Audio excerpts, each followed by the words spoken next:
Fact number 1। Dinosaur की सबसे दुर्लभ अंगूठी कोई एक खास अंगूठी नहीं है, बल्कि कई अलग अलग अंगूठियां हैं जिन्हें डायनासोर की हड्डी और अन्य सामग्री जैसे उल्कापिंड के टुकड़ों या 24 कैरेट सोने से बनाया गया है, जिससे वे दुर्लभ और कीमती बन जाती हैं। डायनासोर की मनियों की हड्डियां, जो 150 मिलियन साल पहले की होती हैं, संयुक्त राज्य अमेरिका में मॉरिसन फॉर्मेशन जैसे स्थानों से प्राप्त की जाती है। इससे बहुत दुर्लभ और सुंदर जीवाश्म में से एक माना जाता है। यह अंगूठी दक्षिणी यूटा से प्राप्त हरे जीवाश्म डायनासोर की हड्डी से बनी होती है, जिसका रंग तांबे के क्लोराइड जैसी मिट्टी की उपस्थिति के कारण होता है। कुछ अंगूठियां डायनासोरों की हड्डियों के साथ उल्के पिंडों के टुकड़ों और 24 कैरेट सोने से बनाई जाती हैं, जिससे यह अत्यधिक दुर्लभ हो जाती हैं। काली टंगस्टन की अंगूठी पर पॉलिश किए गए टाइनेस रेक्स जीवाश्म के टुकड़े लगाए जाते हैं। डायनासोर की हड्डियां लाखों साल पुरानी होती हैं, जो उन्हें अत्यधिक दुर्लभ और कीमती बनाती हैं। कुछ खास जगह पर ही ये जीवाश्म पाए जाते हैं, जैसे कि मॉरिसन फॉर्मेशन या चीन और मंगोलिया। जब सोने और उल्कापिंड जैसे अन्य कीमती पदार्थों को डायनासोर की हड्डियों के साथ मिलाया जाता है, तो अंगूठी की दुर्लभता और बढ़ जाती है। Fact number 2। कलिनन हीरा दुनिया का सबसे बड़ा रन गुणवत्ता वाला कच्चा हीरा है, जिसे 1905 में दक्षिण अफ्रीका में खोजा गया था। इसका नाम सर थॉमस कलिनन के नाम पर रखा गया था, जो इस हीरे के स्थान पर खदान के मालिक थे। इस विशाल हीरे को 9 बड़े टुकड़े और 97 छोटे टुकड़े में काटा गया था, जिसमें से सबसे बड़े 2 टुकड़े Cullinan great star of African और कलिनन ब्रिटिश राजसिन का हिस्सा हैं। 1905 में दक्षिण अफ्रीकी की प्रीमियम खदान में सर थॉमस कलिनन द्वारा खदान के मालिक सर थॉमस कलिनन नाम पर रखा गया था। 1907 में ट्रांसवाल सरकार द्वारा ब्रिटिश सम्राट किंग एडवर्ड सप्तम को एमरडम के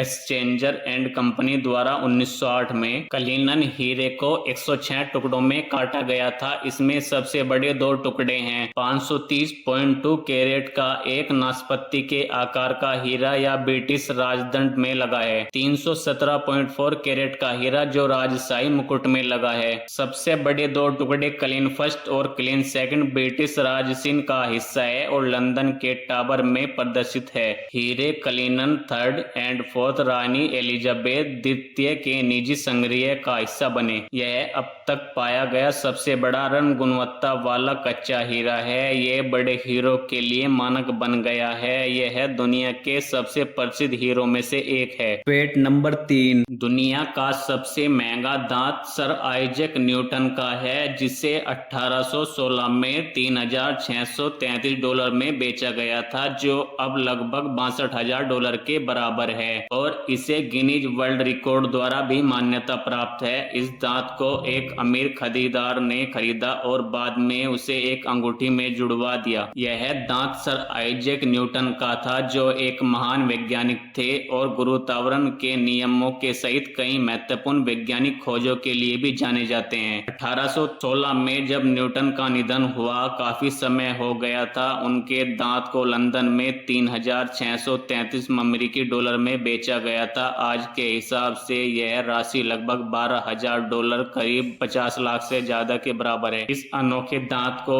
एक सोने की अंगूठी में जड़ दिया गया और इसे इतिहास में अब तक के सबसे महंगे दांत के रूप में दर्ज किया गया, जिसका गिनीज वर्ल्ड रिकॉर्ड से पुष्टि की गई। Fact number 4। इटली के नेशनल रिसर्च काउंसिल के वैज्ञानिकों ने क्वांटम तकनीकों का उपयोग करके प्रकाश को ठोस अवस्था में बदला है, जिसे क्वांटम सुपर सॉलिड कहा जाता है। यह उपलब्धि क्वांटम भौतिकी में एक ऐतिहासिक मील का पत्थर है, क्योंकि यह पहली बार है जब प्रकाश को एक ठोस पदार्थ की तरह व्यवहार करने के लिए नियंत्रित किया गया है। गैलेक्सी गैलियम आर्सेनाइड संरचना में सूक्ष्म लकीरों का उपयोग करके फोटोनों को नियंत्रित किया गया है, जिससे उन्हें एक नया रूप मिला जो सुपर सॉलिड की तरह व्यवहार करता है। इतालवी वैज्ञानिकों ने प्रकाश की गति को 3 लाख किलोमीटर प्रति सेकंड से घटाकर 17 मीटर पर सेकंड कर दिया है और उसे 30 सेकंड तक एक विशेष अवस्था में रोककर फ्रीज कर दिया, जिससे प्रकाश को एक ठोस रूप दिया जा सके। यह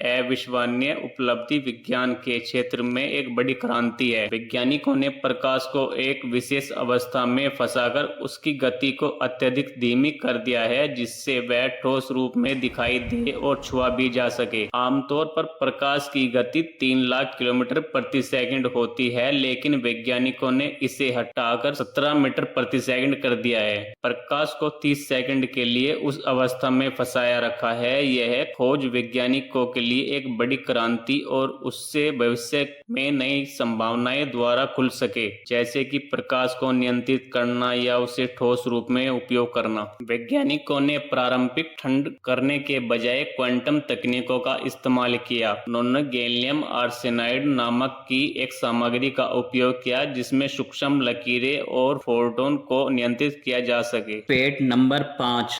मेंढक की त्वचा चिकनी, फिसलन और भरी श्लेष्मा म्यूकस से ढकी होती है जो उसे नम बनाए रखती है और त्वचा से सांस लेने में मदद करती है। यह त्वचा ऑक्सीजन और कार्बन डाइऑक्साइड के आदान प्रदान के लिए होती है। त्वचा का रंग आमतौर पर ऊपर से हरा और नीचे से हल्का पीला होता है, जिससे ये धब्बे जैसे लगते हैं। मेंढक की त्वचा श्लेष्मा ग्रंथियों से ढकी होती है जो त्वचा को नम रखती है और उसे सूखने से बचाती है। त्वचा पतली और पारगम्य होती है, जिससे हवा और वह पानी से ऑक्सीजन और कार्बन डाइऑक्साइड का आदान प्रदान कर सकती है। यह त्वचा श्वसन गैसों का त्वचा के माध्यम से आदान प्रदान को भी सक्षम बनाए रखता है। त्वचा का ऊपरी भाग हरे रंग का और निचला भाग हल्का पीले रंग का होता है, जिस पर काले या अनियमित धब्बे हो सकते हैं। नर मेंढकों की त्वचा मादाओं की तुलना में कभी-कभी अधिक खुरदरी और नुकीली हो सकती है। मेंढक अपनी त्वचा के माध्यम से सांस ले सकते हैं, जो उनके फेफड़ों के श्वसन का एक महत्वपूर्ण